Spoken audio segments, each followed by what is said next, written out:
Hello and welcome along to episode 2 of the 5th series of TGP Has a Podcast.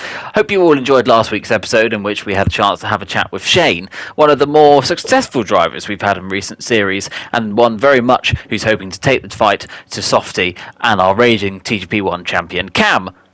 Well, that's who we're speaking to today. We'll have a chat with our reigning TGP1 champion Cam and how the trials and tribulations of his time thus far in the TGP1 series, including a little bit of a conversation about Odems, who we had a chat with last week. Perhaps Cam will be able to give a little bit of kickback. Now, we actually recorded Cam's episode before Shane's episode came out, so we gave him a little bit of a hint of what he had to say. So, Cam, thank you very much for joining us on TGP Has a Podcast. I know we had a bit of a brief chat, obviously, before we started recording, but I hear this has been something you've been wanting to get involved in and be a part of for quite a while. So, obviously, welcome to the show. Nice. Hi.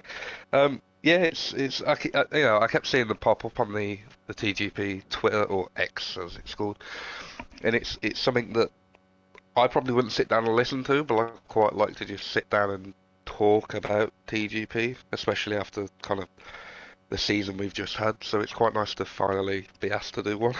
Well, that's the beauty of it. And for those of you listening who don't know, and I'd be very surprised if you don't, but Cam is now our reigning TGP1 champion. He was successful in season number 40, which we will come on to in a little while's time. But I guess sort of first things first, we'll ask you the question that we ask most of our guests as the first question, really, but which is just how was it that you came across us here at TGP Series? I think, ironically, the people in the TGP chat probably shriek away from the name. But CJH, I think, was the guy that kind of brought me into it, so to speak. Hmm. I had a brief stint beforehand, just finding it on Twitter, but I think the person, ironically, that kind of brought me into TGP full time, so to speak, was CJ. And it's quite ironic saying that after everything that's gone down over the last few seasons, but yeah, CJ was he sort of brought me towards it. He said that he raced there. I wasn't busy on a Tuesday, and from there I kind of just started racing and went from And there.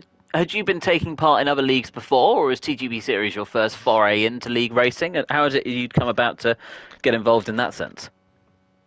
No, I've been doing league races since 2019, so it's been quite a while. I think like 4 years, 5 years, Mm. which is quite bad to say. I know some of the guys in TGP have been racing since 2010, 2012, which I kind of, when I first figured that out, I was like, oh, wow. Um, but no, same thing again. CJ had the league. I brought myself, well, I kind of joined that early on, and then I've kind of dipped in and out of different leagues. But TGP, to be fair, I think has been the one, other than CJ's league, that I've been in the longest. So it's I came into TGP quite new to league racing, but obviously now I've got quite a big experience in different leagues, different aspects. And was that always sort of competing in sort of 25% sort of almost sprint style races, or was that quite a change for you as well coming No. into this? So with TGP obviously being the 25%, well now 35% in some races, it's the first league I've been in where it's that. I've been in like F2 leagues with the F2 cars where it's obviously shorter races and it has sprints, but with TGP it's definitely the first one where it's been 25% every week. Now obviously the introduction of one-shot quali, but I mean when I first started it was when I found out you was doing 25%, I was like, oh, cool. And then you find out you was doing two in 1 week. I was like, oh, that's quite cool. It must be one shot. And then you find out it's short quality, and you're like, oh God. So it's the shortest I've done, but also the longest. It's weird, um, but it's good because I love the idea of two back-to-back races because you can practice for one race, you can practice for both. By the time you get into the first race, that second race, you're going to go into it completely unknown. So it's good. Um, But I mean, the main thing I had to adjust to with that concept was if you have a bad race, I normally tend to drop in confidence and have a massive drop in form, which kind of, to be fair, throughout the start of where I joined TGP, it's been kind of a pattern of mine where if I have a bad race, the next race is not very good. So that's something I had to adjust to pretty quickly. But it's definitely the first kind of non-standard short quality 50% that I've done. And how have you been able to sort of find getting your head around that side of things, being able to sort of, you said just then it's something you struggle with. Do you think that that is something you're going to be able to improve on, or is that just sort of an approach style? If you have sort of bad race one, getting it out of your head and moving forward when with race two, how do you see yourself being able to get around that?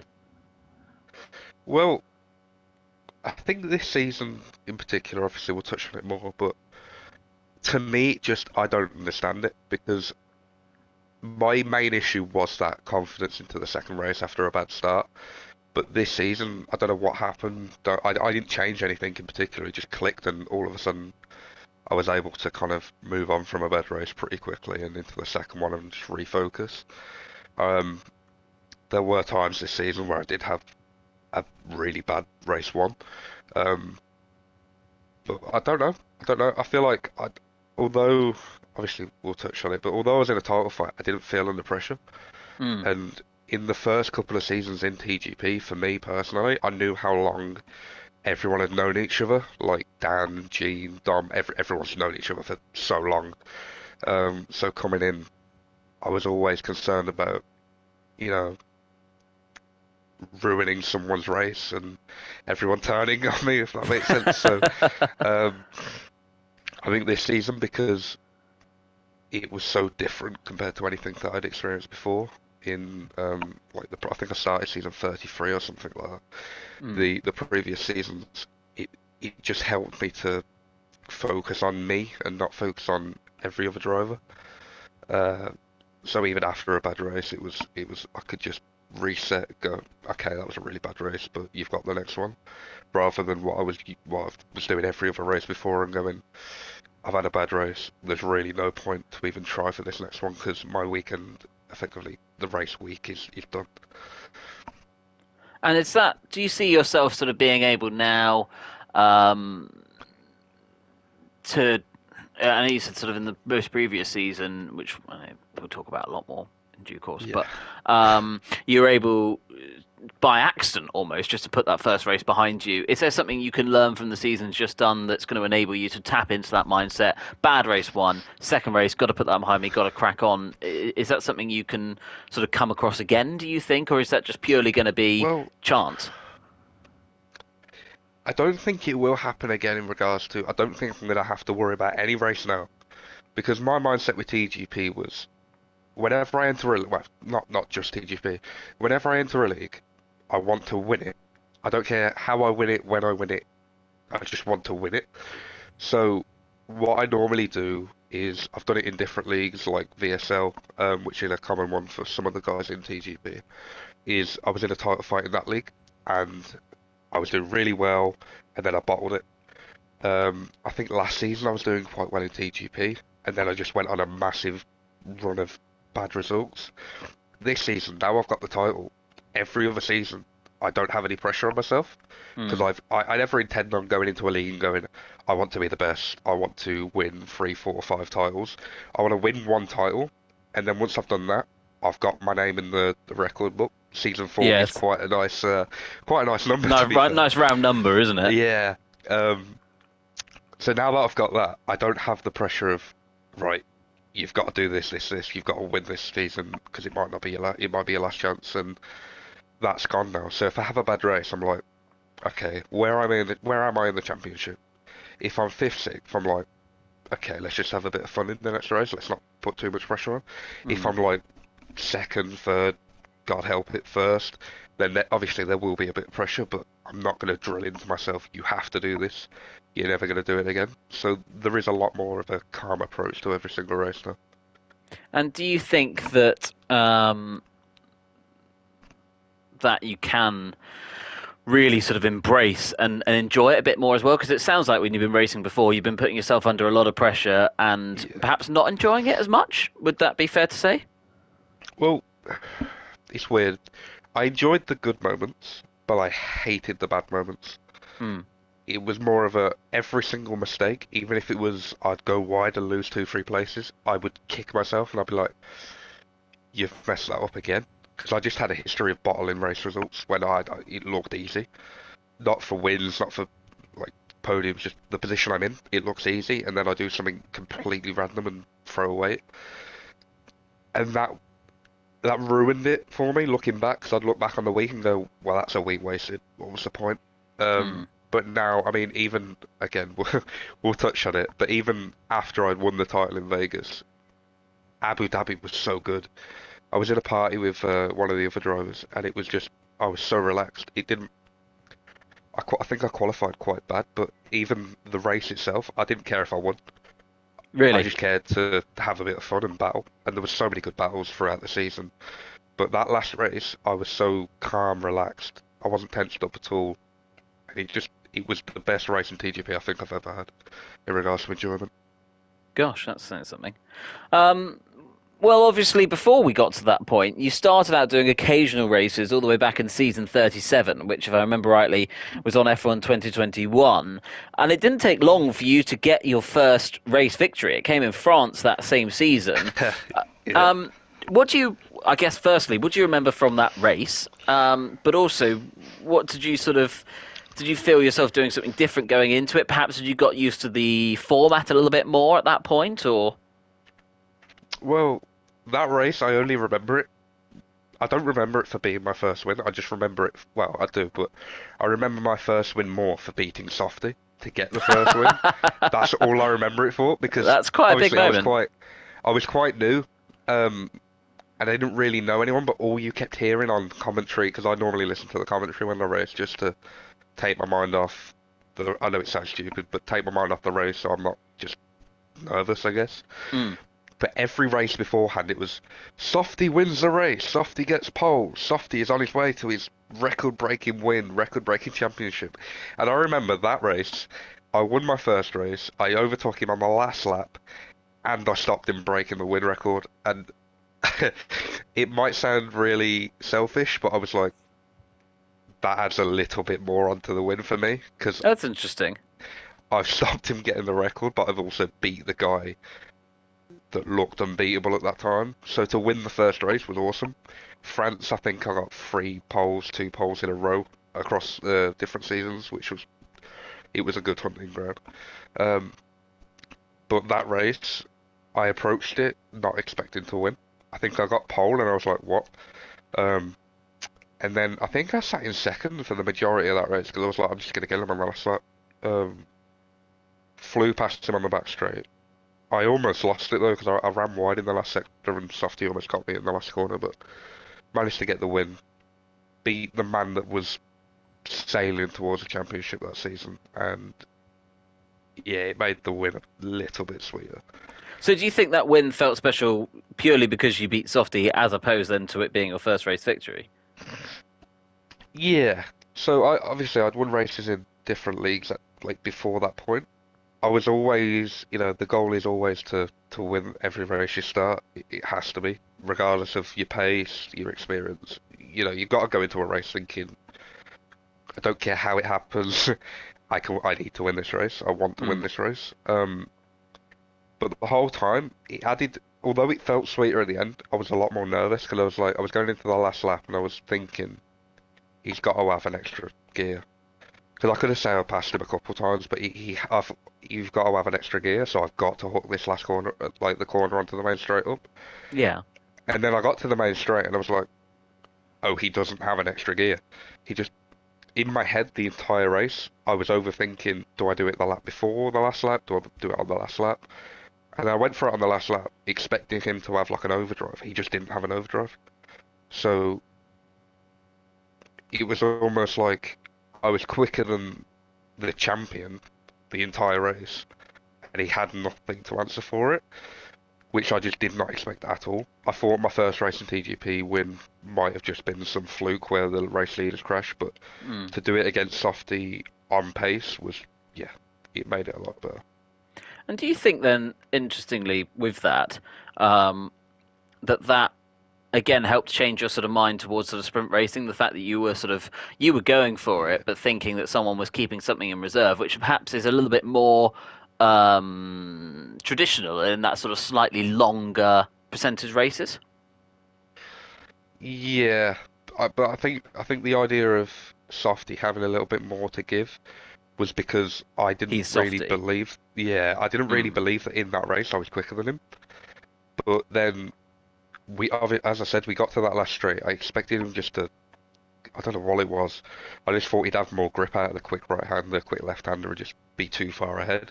But I Yeah. think I got him like 3/4 of the way down the straight. I looked back in the rear view. I was like, oh, okay. Um, I was completely surprised because normally, obviously, in 50%, tyre wear's a lot worse.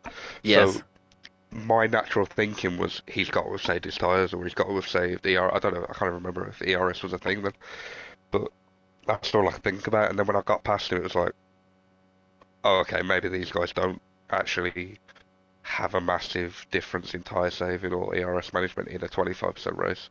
It's the first time I properly saw that they don't save and they don't have an extra reserve. What they Mm. show you is what they have. And I suppose that has enabled you then to push a little bit more, and but also to not try and second guess people that you're racing with. I guess, isn't it? It Yeah, sort of all comes in with that. Then we moved on then from F1 2021 to F1 2022, and you won three races across the course of that game. yeah. But you were never able to challenge for a title over a season. Why do you think that was? Do you think it was the game not suiting you, or were you not quite Nah. ready to take that step yet? Well, 2022, I didn't feel particularly good on that game. Um, but my main issue with that game was I just didn't have any consistency. I Right. had pace here and there, but every time it looked like I was going to go on to win a race, I mean, I think Softy was commentating that season, if I'm not incorrect. He was commentating Possibly, one of them. yes.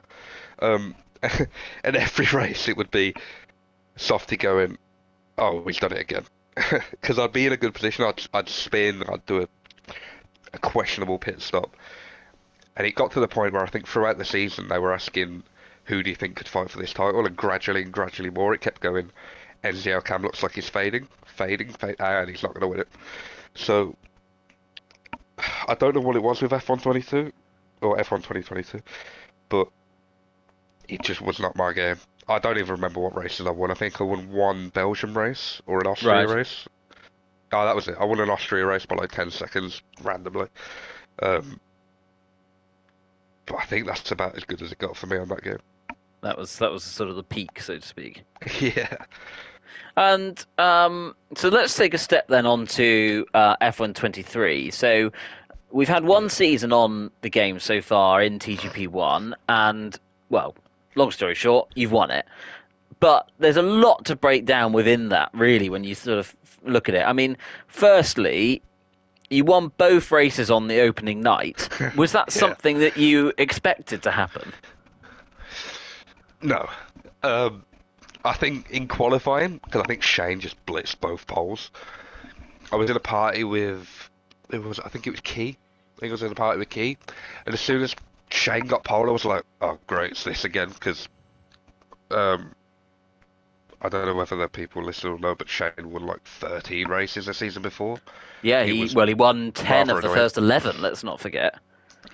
Yeah. Until Dan produced a Monaco masterclass, I think. But we all sat there at a party and went, great, Shane's doing it again. It's going to be a boring season because Softy wasn't racing for the first four races, I think. Okay. Um, so that happened, and then me and Shane had a collision on lap one. Now, to this day, I do not budge at all. I'm not going to take anything. No, no, it wasn't me. I don't. I can't remember. I know one season me and Shane had a collision. I can't remember what one. I Okay. think it might have been this season, but I don't know. Me and Shane had a little touch. I'm going to assume Well, it was you this definitely had a season. crash in Singapore. I remember that. Ye- Did we? Yeah, yeah, yeah. Right, funny story behind that. We'll get to. Um, Bahrain, I got past him. Long story short, got past him. Shane went into the back of someone, I think. Still ended up second. Yeah, it's just Shane. And then I beat him, and I was happy. But I was also thinking, right, I've got my race win for the season. I'm happy now. Because Hmm. obviously I did not expect what happened throughout the season to happen. But I got my race win in Bahrain, and I was happy. We went to Jeddah, and I was like, cool. Whatever happens now for the rest of the season, I'm happy I've got the win. Shane's not going to win everything from from race one downwards. I've done something for the boys. We're good. um, and then Jeddah. Jeddah, I will always hold this against Shane because he can say all he wants about the rest of the season, and we'll get into it, but he can say anything he wants about the rest of the season, whether I deserve the championship, whether I got it easy. Jeddah, I beat him on pace, and there's nothing he can say to doubt that. That race, I didn't deserve to win at all. I qualified fifth. I think I fell off the back of the DRS. I pit. I did a 3-second undercut. Don't know Wow. how. Don't know how. And then I held off to the end. Beat Shane. And to this day, if Shane mentions anything about I've never beat him on pace, I've never beat him fairly, I've always had it easy in a race, I beat Dan and Shane head to head that race, did the undercut strategically, and I held off the gap, and I beat him in Saudi. And that's kind of when I started to go, maybe Shane isn't all that, because I never touched him. Season 39, no one could touch him. And then all of a sudden, I've beat him in Bahrain, I've beat him in Saudi on pace. Maybe there's something I can do here. And that was obviously quite a confidence booster for you. But Yeah. let's not forget, after those first two races, you didn't then win for another 8 weeks, another 16 races it took you to get another race win. So after all Yeah. that confidence from week one, it's just sort of, well, diminished. Well, I don't think it was that. This is like, I'm going to summarize my season in 3 words. I Okay, got lucky. right. Because I should not have won. Like the one thing I'll give credit back into Shane with is he is right in the sense I got it really easy that season. Softy missed loads of races, and Shane was bang average. Shane was nowhere near what he was in season 39. Like he was Okay, beatable in every single race he did. yeah. Um, but I mean, it's easy enough to say that now I've won it, but I could not have beat Softy and Shane when they were on it. It Hmm. was just not doable. There was one time where I should and could have beat Softy, but that wasn't in my hands, as we'll speak about. But I got it really lucky that season in the sense Softy missed loads of races. Shane was bang average, and to be fair, he missed quite a few races as well. So although I didn't win the races that they raced in, I got enough points while they were there to make sure that I could win the championship when they weren't. And that's obviously a vital part of it. And you mentioned that against Shane and Softy on their day, you couldn't match them, No. but you did. And how did you handle the pressure of those two constantly being there or thereabouts, and as you've from your own admission, most of the time better than you? There wasn't much to handle because I didn't really care. You know, apart from the last 2 races where it completely caught me off guard, I didn't think I knew Softy was going to miss loads. And then with Shane, he'd have the good race, but he'd always get beat by Softy. So it's Right. more like, all right, Softy's probably going to run away with this. I just need to get the points that he doesn't race in. With Shane, Shane was never an issue. I never really cared what Shane did. The first 2 races I beat Shane, and I was like, all right, he can go win everything. And then he didn't win everything, and I was like, oh, okay, he's had a fluke season. Hmm. I'm going to be completely brutal with this. He had a fluke season in season 39. I had a fluke season in this season. I got really lucky, but Shane's dominance in season 39 disappeared when I got somewhat competent and Hmm. Softy came back. Shane had like a. I'm going to grill him now because he's got a big ego, but he did nothing but. He was really humble, but in a really cocky way in season 39. And it Okay. annoyed the hell out of me because I couldn't do anything about it. Yeah. Softy comes back and he absolutely wipes the floor with him in most races. Wipes the floor with him. And part of Yeah. that put a grin on my face because I'm like, if I'm going to lose to someone, I'd rather it be Softy because he is, quote unquote, the GOAT of TGP. No one can put him down. No one can say they're better than him. No. It annoyed me to hell when Softy was just winning race after race, getting poled by half a second every quali. But at least I knew I was losing to someone that was humble in defeat as well as humble in victory. Now Shane's humble in victory in a cocky way, but he is nowhere near humble in defeat. and every time something went wrong on track, he would never accept any blame for it. He'd always point it to someone else. Most of the time it was me, because whenever we went side by side, it seemed I was the only one that actually had the balls to battle him. Mm. No, I'm not saying that everyone else didn't. I'm saying that Shane just, he thinks that if he rocks up, he's going to get past. And to be fair, most people are smart in the sense that if someone's quicker than them, they're not going to battle them. But I didn't care whether Shane was quicker, because I was like, okay, I might not win the championship against Softy, but I've never had top two. I'd quite like top two. So every time Shane was there, I'd battle him like it was for the race win, and he hated it. So every time we touched the slightest bit, every time he overdrove, every time I overdrove, the chat would go berserk of him going and just pointing out everything I did wrong. So I think I got really fed up at the end of it and started just blocking it out and zoning in.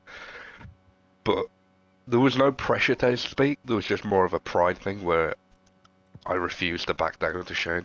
Softy, I never got a chance. I mean, there were a few races this season, like Qatar's one of them. Well, and let's not forget, obviously, your incident you had with him at Austria, which led to no further action as well. Well, yeah, that I have my reservations, but the main one for me with Softy is Zandvoort Right. spinning me round at turn one. That's the one that Which I was at the am start, if I not remember happy. rightly, wasn't it? No, I think it was just before the first. It's like Oh, lap yes, eight, yeah, I you're think. right. It was a bit of the way into the race. My Yeah, because apologies. I was 100% confident I had the pace to beat him outright. My pace at Holland was really good, and I was like, okay, I spent ages setting it up. I finally got round his outside, and then it clipped. And to be fair to him, he owned up to it. This is why I have no issue with Softy. Um, that was a low point for me because that's when I thought, okay, he's spun me round and he's gone on to win the title. Hmm. It didn't work out that way, but that's probably my lowest point of the season. Austria, I don't know how that was no. I'm not going to say anything because it'll get me in trouble, but I don't know how that was no NFA. Right. It doesn't matter now, but that does annoy me a little bit. I'm not going to lose sleep over it, but I'm still not happy about it. Um, but my majority of battles with Softy are all good, so I'm not going to say anything bad about Softy because there is nothing bad to say about Softy. Hmm. Even when he was in the championship lead, he was still weirdly motivating me to keep pushing to get the title. So I have a lot of respect for Softy. And obviously, you talked about your incident with him at the Netherlands. Yeah. Do you think that during the season, Softy got unlucky sometimes with some of the safety cars coming out when they did in the longer races and the 35% races? Do you think that that was something that assisted you as well? I think I can't say he wasn't unlucky, but I'm not going to say it was for the safety cars. I'm going to say he was unlucky that he couldn't do the race. Because the Okay. races he missed, I got really good points. Apart from, I think round two, I had a horrendous result for both races. But with Softy, this is why I don't deserve the championship, but I have it, and I'm not gonna say no, I don't want to. I'm happy with this championship, but I don't deserve it because Shane, as much as I hate him, was all right. He was quicker than me. He bottled it towards the end, which I found quite amusing. But with Softy, every race he did, he was respectable. He had the pace. He battled well, and he was just really unfortunate to miss the races he missed, especially those last two.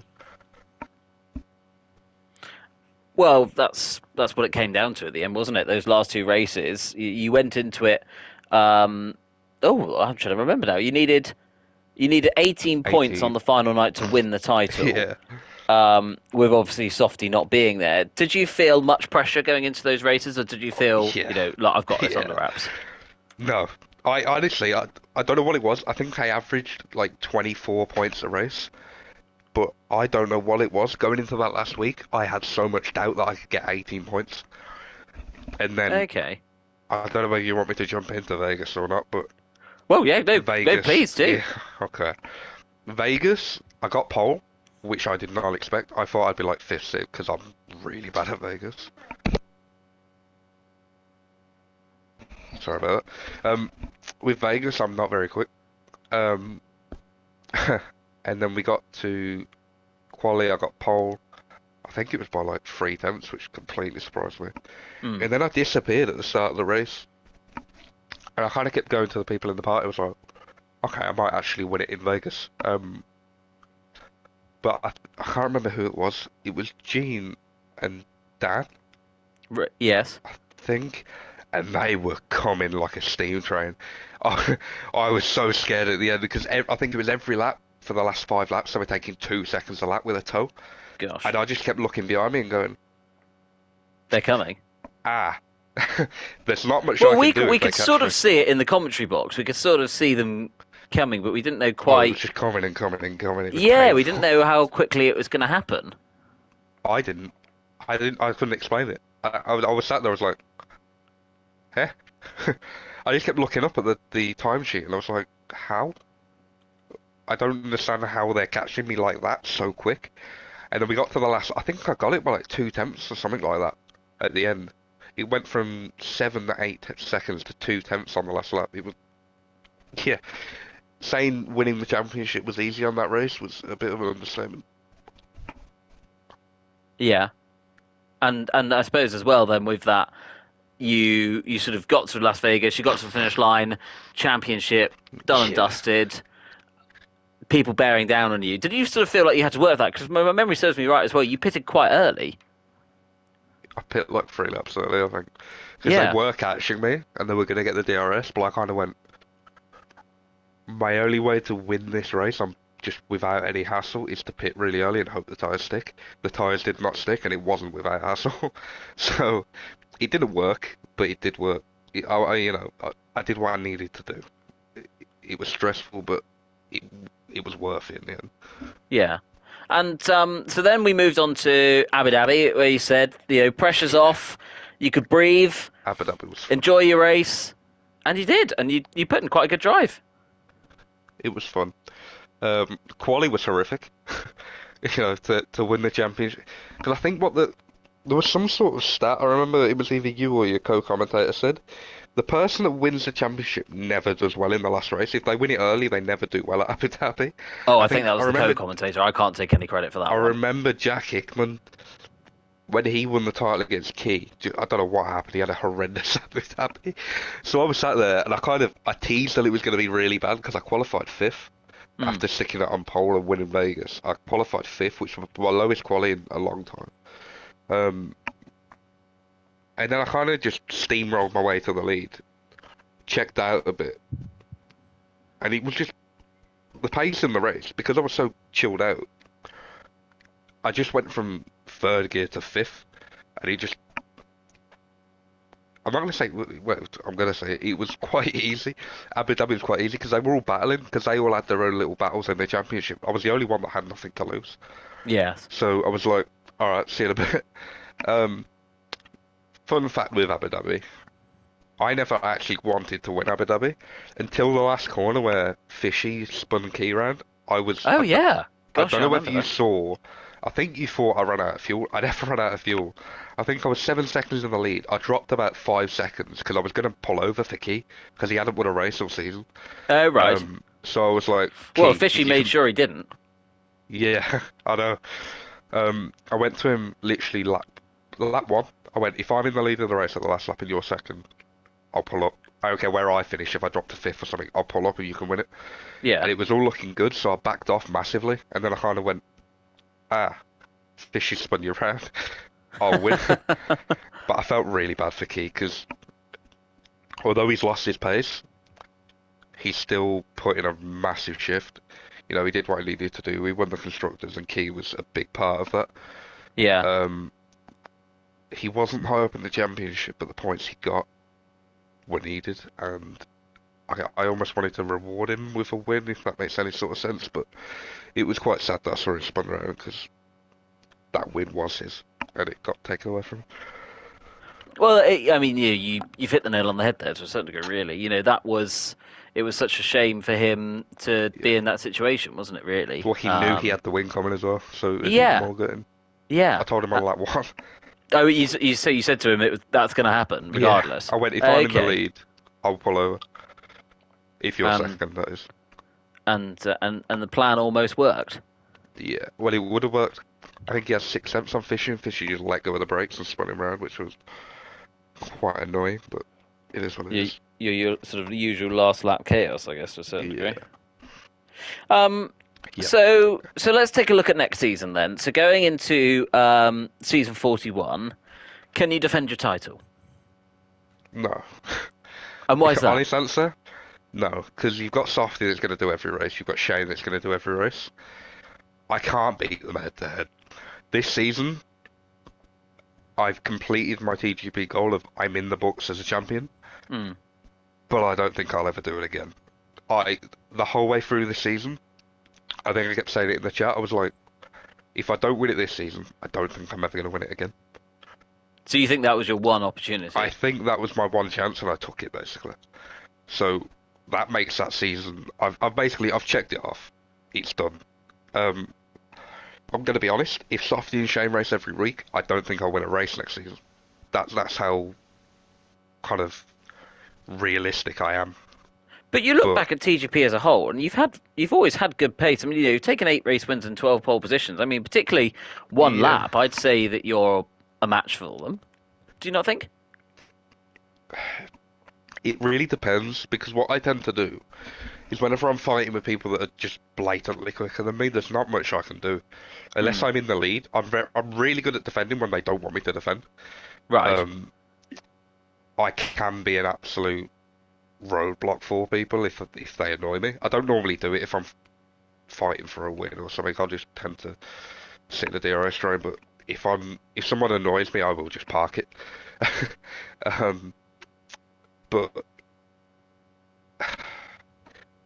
historically, I've never really been able to do anything against Shane. Head to head, that is. Hmm. Softy, if I can get ahead of him, I can defend. But once he gets ahead of me, it's game over, in my opinion. So it'll take a bit of luck. I honestly, hand on heart, don't think I'll go anywhere near the title. Top three's my goal. Um, but as I said before, I've won the title. I can go into next season and have a bit of fun. And that's your aim now, to approach it with Yeah, that sort of just have a mindset. bit of fun.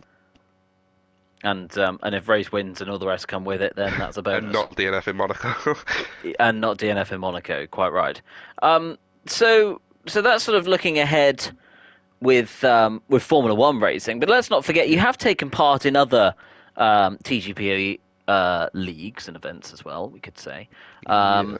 However, with not the same sort of success. So TGP Rally never really worked for you, has it really? Let's not talk about TGP Well, we're going rally. to talk about it because I've asked the Oh, question. So why has that not worked then? I don't know. Um, I can summarize it of I don't have the balls to do that game. I watch because everyone streams their race, and I watch everyone's race, and it's like, nah. They'll just throw their car into corners that I kind of look at and go, brake, brake, brake, and they're flat out, and it's like, what? I think Phil's the one that's really good at rally. And I just look at his races, I'm like, yeah, this isn't for me. I'll stick to F1. That's enough to make you think it's wrong Yeah, for me. it's a completely different ball game. I mean, that whole season, I was like, I kept messaging Dom going, am I still in the points? um, because every time I got 1 point, it was the best moment of my life because I was like, yes, I've got a point. I'd look down in the standings, I'm 25th. I'm like, "Ah, okay. I prefer first in F1 to 25th in rally. I'll call it a day. Yes, that's enough for you, is it? Yeah. And so let's look ahead then. You've obviously you fared quite well in TGP, hmm but I think if I'm right in saying you recently won a Formula Two title in another league, Yeah. do you think that that's something that you're now your title in TGP is going to help you with other leagues as well, or? Well, I'm gonna tell the tale of that title. I'm not gonna go into too much detail, but that is very funny. I don't know whether you personally remember Glock. Yes. Yeah, so I beat Glock to that title. Um, and my oh my was it a hell. So I was down into the last race, and I had no pressure basically. And same story with Softy and Shane. I don't have the pace to beat Glock, especially in F2 cars, so I was kind of just there or thereabouts. He gets a tyre blowout on the last lap, and I win the title. But I won the Gosh. title. Yeah, there was 3 incidents that I put in the stewards about Glock. All of them got dismissed, which Right. similar to the Softy, but these ones are like blatant. I don't know how they weren't given. Hmm. Everyone that I know went, yeah, that's a penalty. To this day, I really don't understand how he got a warning for blatantly hitting my side pod, like completely missed the rake and hit my side pod, and I was like, okay, that's how we're gonna play it. I won the title because they miscounted the points, so they went back and counted it. I won the title by 1 point because of the fastest lap. Gosh. Okay. Yeah, so I won the title, lost the title, won the title, and then lost it, and then won it again in one day. That's So it was quite madness. funny. Yeah, so Well, that's I know. fun. Thank God to those who do the counting for us for the TGP series. Hey. Um, Yeah. so Cam, I'd like to end the podcast as we usually do, with a few quick fire Okay. questions, if we may. Um, so I guess first things first. Favorite track to race on? Any game? Singapore, Okay, good but choice. Would agree the with that. old version. Don't like the new version. I Yeah, I'd miss agree with I that. It miss takes the away some of the bridge. challenge, doesn't it? Yeah. Least favorite track to race on? Any game? Monaco. On every game. Well, I think again that's fair enough. Closely followed by Imola, but definitely Monaco, yeah. Yeah, I'd agree with Imola as well. I'd agree with Imola. Um, who's your favourite person to race against? Uh, probably Dan, to be honest. Down I the mountain, don't that race is. with him often, but every time I do race with him, it's really clean and it's really fun. There is an infamous clip from Key's live stream of me screaming Dan the man because he Okay. dived up me inside. But every time I battle Dan, it's quite fun. So um, I do enjoy battling Dan quite a lot. And I think this next one's going to be a fun one. Who's your least favourite driver to race against? I mean, do I have to say it? You do, yes. Well, it's Shane. I mean, it doesn't matter whether it's the cleanest battle of your life. He will always come out of it, and he will have something to say about how bad it is. Well, there we go. Always. But Shane said to you last week. You've said Shane this week. We look forward to the battles on track this season. That's for sure. And last thing, if TGP was to run a league on any game, what league would you Yeah. like to see TGP compete I, under? I mean, I can't remember the last game they were on, but the classic cars, I think it was 2019, would be really fun. Okay. Any specific classic car you've got in mind, or? Well, I did do it back in the day. They did Brawn, Red Bull, Ferrari, and McLaren, Hmm. but they put it was almost performance based because the Brawn was ridiculous. Uh, they put I'm not gonna say, yeah, I'm gonna have to. They put the slower drivers, so maybe if they combine TGP 1 and TGP 2 to do that kind of classic league, they put the TGP 2 drivers in the Brawn, and Right. then kind of filter out TGP 1 drivers into McLaren, Red Bull, Ferrari 2010 cars. Hmm. But the interesting part is the reason I think it would be so good is because those cars are so different that the McLaren would be awesome at one track, Ferrari would be really good at one track, Red Bull would be really good, but at the same time they'd be so bad on certain other tracks. So it'd be it would be so good to watch, but it'd also be really fun to drive because you'd be like, okay, my car's not that good. If I can get a really good result, that's really good.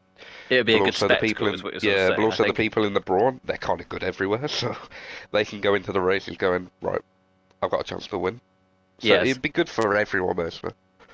It'd be a good spectacle, I think, is what you're getting at. Yeah, Yeah. yeah.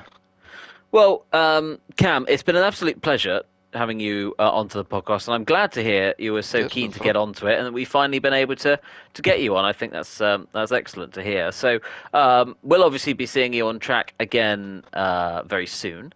We Um, will. any come on, let's have a little prediction for you. Who is going to win the next season of TGP One? Softy. If he does I every race, it should easily be Softy. Excellent. Well, we'll look forward to seeing if you're going to be right. Once again, Cam, thank you very much for joining us, and well, we'll see you on track very soon. Yeah, thanks for having me.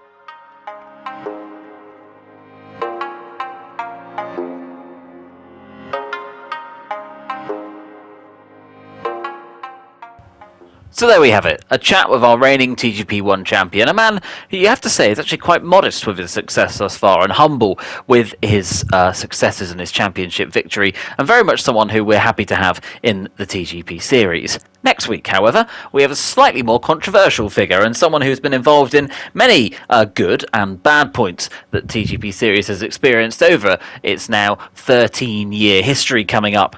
Chris Thurgood, who has not shied away from voicing his opinion every now and then, let's hope will do the same in his episode. We look forward to seeing you next week, but for now, goodbye.